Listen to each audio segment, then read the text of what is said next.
Guys,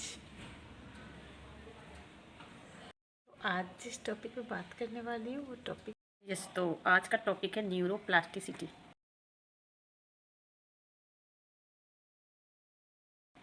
brain का ये super power है जिसके बारे में थोड़ी सी चर्चा मैं करना चाहती हूँ आपसे। So what is neuroplasticity?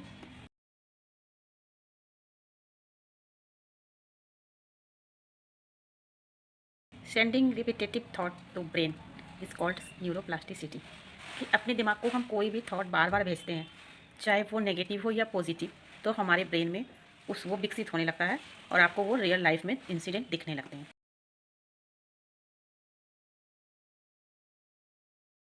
सबको पता है कि हमारे ब्रेन में ट्रिलियंस ऑफ सेल्स होते हैं और बॉडी में भी। तो सेल्स को हम जिस तरह का थॉट प्रोसेस अपने रखते हैं, जिस तरह का आदेश देते हैं, उसे ऑर्डर करते हैं ना, उसी तरह से कार्य करना प्रारंभ कर देती है। मल्टीपल केसों में ऐसा पाया जाता है और रियल लाइफ में इसका इंसिडेंट भी, मतलब कि इसका ये रिजल्ट भी देखने को मिलता है। बार बार किसी थॉट को अपने ब्रेन में डालने के बाद क्या रिजल्ट होता है, पॉजिटिव हो या नेगेटिव। तो न्यूरोप्लास्टिसिटी को बेहतर कैसे बना सकते हैं?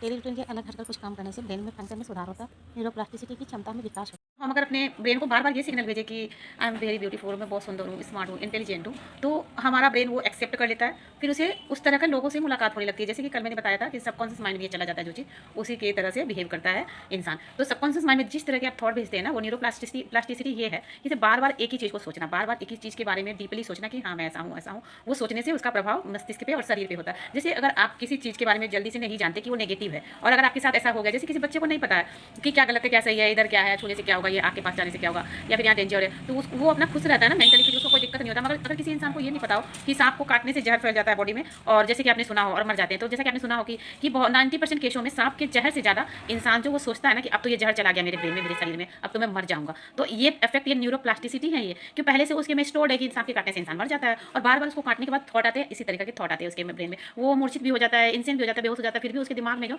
ब्रेन में यही चलते रहता है कि अब तो मैं मर जाऊंगा। तो बार बार ब्रेन को नेगेटिव सिग्नल देने से ब्रेन का जो डिसीजन मेकिंग पावर है वो धीरे धीरे खत्म होने लगता है, कम होकर खत्म होने लगता है, और हमारी बॉडी में कॉर्टिसोल प्रोड्यूस होने लगता है, स्ट्रेस बढ़ने लगता है, और स्ट्रेस से, जो कि सबको जानते हैं, एवरीबडी नो कि स्ट्रेस से कितनी सारी मेंटल और फिजिकल इलनेस शुरू होती है, और बहुत सारे मामलों में तो ये डेंजरस डिजीज का रूप लेकर के इंसान का खात्मा भी कर देती है। तो नेगेटिव थॉट वो जहर है। अगर आप अपने कैसी भी लाइफ हो, आपकी लाइफ में कुछ बुरा भी चल रहा है, पर अगर आपका सोच पॉजिटिव है, आपकी सोच पॉजिटिव है, तो आपको पॉजिटिव कार्य करने के लिए आपको प्रेरित करती है।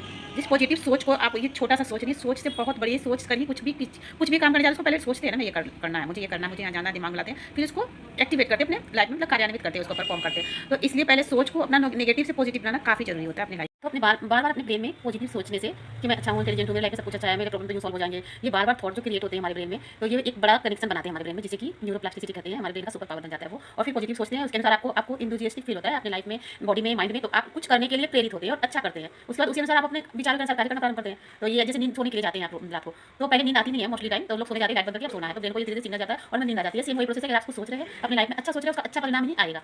बहुत सारी चीज़ें तो आप खुद से एक्सपीरियंस भी कर सकते हैं, करे होंगे अपने लाइफ में, कि कभी किसी नेगेटिव सिचुएशन में आ जाते हैं, आपके किसी लव्ड वन के बारे में कुछ सोच लेते हैं, ज़्यादा देर तक लंबा सोचते हैं, तो आपको कैसी फीलिंग्स होती है?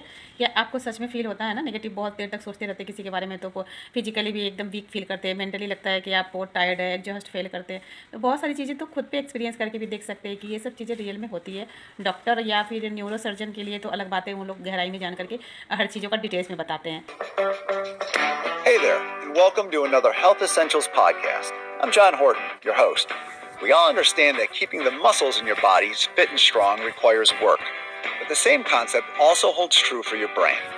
The brain is an amazing organ with the ability to change and adapt throughout your life. The fancy medical term to describe this process is neuroplasticity. To put it more simply, though, it's a constant rewiring of your brain to meet new demands. This evolution is healthy, and it's something you can achieve through regular mental exercise. We asked psychologist Grace Twark to join us today to serve as our brain workout coach. पर बहुत सारी चीज़ पढ़कर, लिखकर, experience करके भी हम लोग समझ सकते हैं और जान सकते हैं। तो ये ब्रेन की ऐसी अद्भुत क्षमता है जिसमें ये खुद ही अपने ब्रेन को साफ बना सकता है, कि कितने सारे प्रॉब्लम से अपने आप को निकाल सकता है, कई सारी चोटों से, इंजरी से अपने आप को ये क्योर कर सकता है। तो ये ब्रेन पे डिपेंड करता है, आपके सोचने पे डिपेंड करता है, एक अच्छी हेल्दी लाइफ स्टाइल अपनाने पे भी डिपेंड करता है। अच्छी हेल्दी डाइट और लाइफ स्टाइल, एक्सरसाइज, इन सब चीज़ों का भी बहुत बड़ा हाथ होता है। तो अगर आप कुछ नया सीखते हैं, कुछ नया इंस्ट्रूमेंट बजाना सीखते हैं, या फिर कुछ भी नया स्किल सीखते हैं, तो ये हमारे ब्रेन में नए न्यूरॉन्स का और नए नेटवर्क का निर्माण करता है। वैसे जो चीज़ें आपके लिए महत्वपूर्ण है, जो चीज़ें आपको पसंद आती है, इंटरेस्ट है, तो उस कार्य को करने में आप बेहतर प्रदर्शन करेंगे। तो ये भी हमारी न्यूरोप्लास्टिसिटी को बढ़ाता है। अपने अंदर एंथुसियाज्म रखना पड़ता है और यंग एज में तो ये जल्दी से इसका अभ्यास हो भी जाता है। थोड़ा ज़्यादा एज होने पर, ओल्ड एज होने पर थोड़े से धैर्य के साथ इसका अभ्यास करना पड़ता है, इसकी प्रैक्टिस करनी पड़ती है और कुछ चीज़ें स्किल, गुण, कोई भी चीज़ लर्निंग सीखने के बाद भी उसको निरंतर रखना पड़ता है, कंटिन्यूअस उसको आपको प्रैक्टिस में रखना पड़ता है। तभी आपकी न्यूरोप्लास्टिसिटी की क्षमता बेहतर बनती है। ओके गाइज, आज के लिए इतना ही।